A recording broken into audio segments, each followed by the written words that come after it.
For a good chunk of this trip, Thor's hammer was 80% wet with a few dry sections.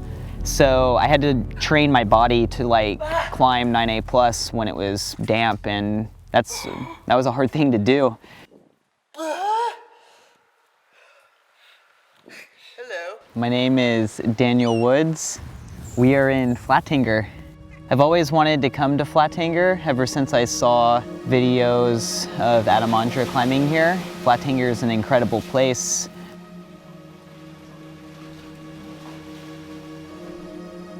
I started out sport climbing back in the day and got introduced to bouldering. I've now been bouldering for at least the last 10 years, pretty much every day. So this is the first time that I've had the motivation to switch back into sport climbing and try out something different. Flatanger seemed like the perfect place just because a lot of the harder routes here are essentially a bunch of boulder problems stacked on top of each other, separated by rests. I guess my theory was to take what I've learned in bouldering and apply my strength and see what I could do on a rope with it. My name's Dave. I grew up in Maine. I live in Colorado now. And I'm here in Norway climbing at this big Flatanger Hanshelleren cave. I love Norway. It reminds me of home, but also it's home with way better rock climbing and way better fishing. It's really nice here. Thor's hammer was definitely the prize. I saw it and I was like, wow, that line climbs the whole steepest part of the cave. It's one of the biggest lines in the cave. I looked at Thor's hammer and was really shocked at how long it was and felt fear in my heart. Thought that maybe this route would be a good intro into sport climbing.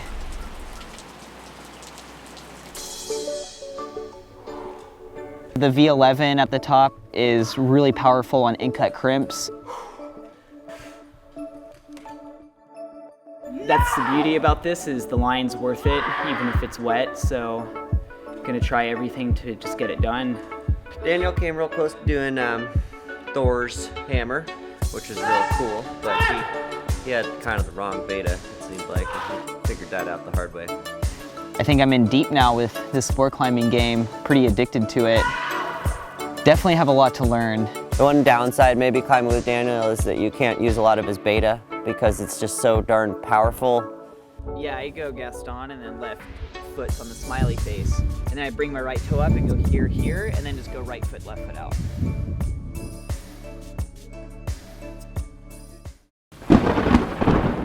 The weather was really shitty actually. We're talking like 100-kilometer-an-hour winds, blowing like rain all over the place, and no problem, no passanado. We just climbed. I mean, the big passanado was you'd get really wet hiking up or down. We're accessing the inaccessible right now. Okay. Checkpoint. Into the bush. Yeah, Dave. Come on. Come on. Come on, dude. Yeah. You notice how I like got the undercling and I was like, and then I was like, take. It's like soaked. It taught me how to maybe go back and refine certain beta in certain sections so that I could climb it and have reserves when I was pumped and be able to do it when it was wet. Way easier. I was pretty intimidated by the long routes. That kind of was a good thing because it inspired me to try another route, which was a little bit more boulderer friendly, we'll say. The crux was right off the ground. You just kind of squeeze out this really strange feature doing some really improbable movements that you don't really expect to do. A couple years of bouldering don't give you much endurance. I always say it's all in the mind. I don't know if it's all in the mind. I think it might be a lot of the forearms. I got this savage forearm pump I developed here. I don't really feel very tired anywhere other than my forearm. One day, I actually climbed through the whole bottom boulder problem and managed to punt off the ending, the last hard move.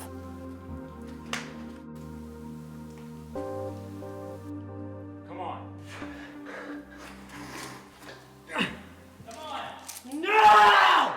which was a bit of a disappointment, but the kind of ass kicking I needed to step it up. Okay, harnessed up. Will today be the day to not fall? Clip an anchor. Yeah.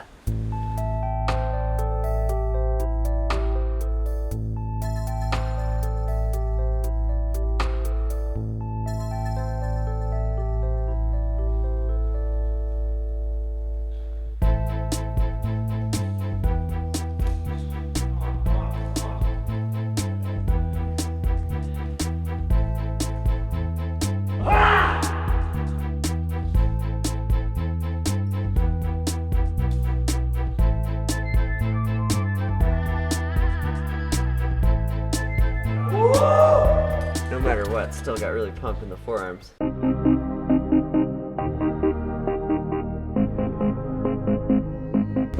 there a knee-bar in here? Yes. Yeah. See that right there? Exactly. Oh, wow. That's where you rest. That's a nice one. Dave is like knee bar master. I've been knee-barring since 97, 96. Basically when I started rock climbing, I just look at the wall and I'm like, oh yeah, get me in those knee bars.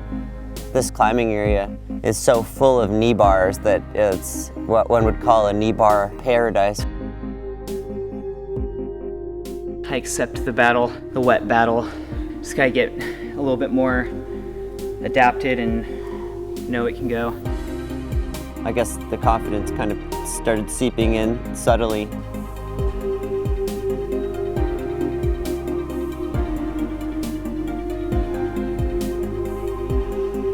It's very bouldery down low, a 14 move V12 sequence. And in this sequence, you can't really stop. It's such a long route and there's so many boulder problems. After you get through that section, you get a no hands knee bar that's pretty painful. And then you execute a 6 or 7 move V9, and then you get a bad rest, and then you execute a final V11 to the halfway mark. So it's cool how the style switches up.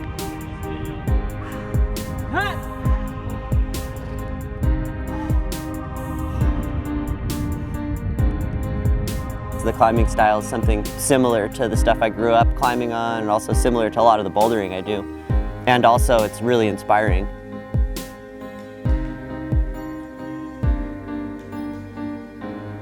And then you have to have endurance to finish it off.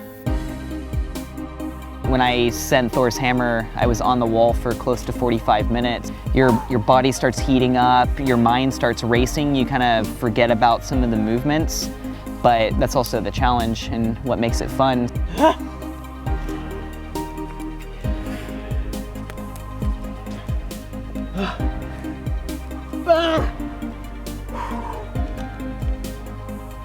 Clipping the anchors was pretty awesome. I haven't done a 9A plus since 2007, so.